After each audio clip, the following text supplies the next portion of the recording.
Thibitarĩ nĩ mũnene wa University wa Kenyatta nĩ kwa atungati arwaru 39 mahumbĩtwo thũmbĩ cia diploma thutha wa kwamũkĩra gĩthomo gĩa gũtungata arwaru a mũrimũ wa cancer na mĩrimũ ĩngĩ ĩrĩa ĩbataranagia ũmenyereri wa gĩkĩro kĩa igũrũ.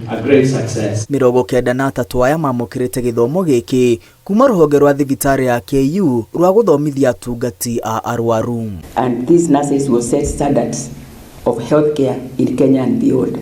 And this institute is training our nurses as well as other nurses from different institutions and counties.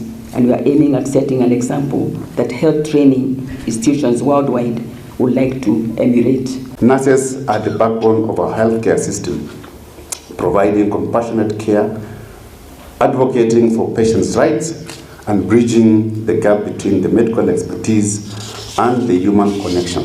Professor Olive Mugenda ũrĩa nĩ mũikarĩri gĩtĩ wa bodi ya kũramata thibitarĩ ũcio wa KU augĩte thibitarĩ ũcio gũthiĩ na mbere na kũnyita itemi mĩhang'o-inĩ ya thirikari ya kũheana motungata ma ũgima wa mwĩrĩ kũrĩ Akenya othe kũhetũkĩra maabitha a ũgima wa mwĩrĩ arĩa mamũkĩrĩte gĩthomo kĩa igũrũ. That we are producing the best specialized nurses for our hospital, our country and the region, because the ones who are specializing now, some of them of course are working for us, and others, I'm sure, they are very they are in high demand in other institutions. Our job is to make sure that we support the government in universal healthcare by providing the necessary resource for that. Oho atungati aya arwaru moritio kũrĩmĩra ndũgũ ya arwaru arĩa marĩkoragwo magĩtungata makĩria harĩ gũteya mawĩtĩkio mĩtugo na mĩikarĩre ya kũrĩa arwaru maumĩte nĩguo makorwo na ũiguano mwega rĩrĩa maramatungatĩra. Compassion, empathy and cultural sensitivity are the hallmarks of exceptional nursing.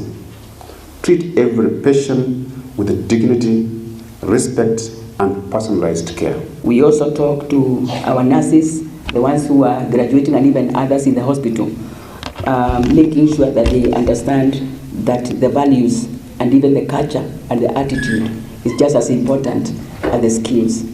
Because our graduates, I'm sure by now you know that skill is one, isn't it? Skill is one, but your attitude and your culture and how you treat the patients goes a long way. Igongona rĩrĩ rĩũkĩte rĩrĩ kũrĩ na ngucanio gatagatĩ ka University wa Kenyatta na ũrũgamĩrĩri wa thibitarĩ ĩyo ũkĩrĩkana arutwo arĩa mathomagĩra kothi cia ũrigitani University-inĩ wa Kenyatta matiĩtĩkagĩrĩrio gũkinyithia magũrũ thibitarĩ-inĩ ũcio wa KUTRRH kwamũkĩra gĩthomo kĩa ũrigiti ĩmwe kwa ĩmwe kuma thibitarĩ-inĩ. Handũ-inĩ ha Inooro TV rĩtwa rĩakwa nĩ Mwangi wa Maina.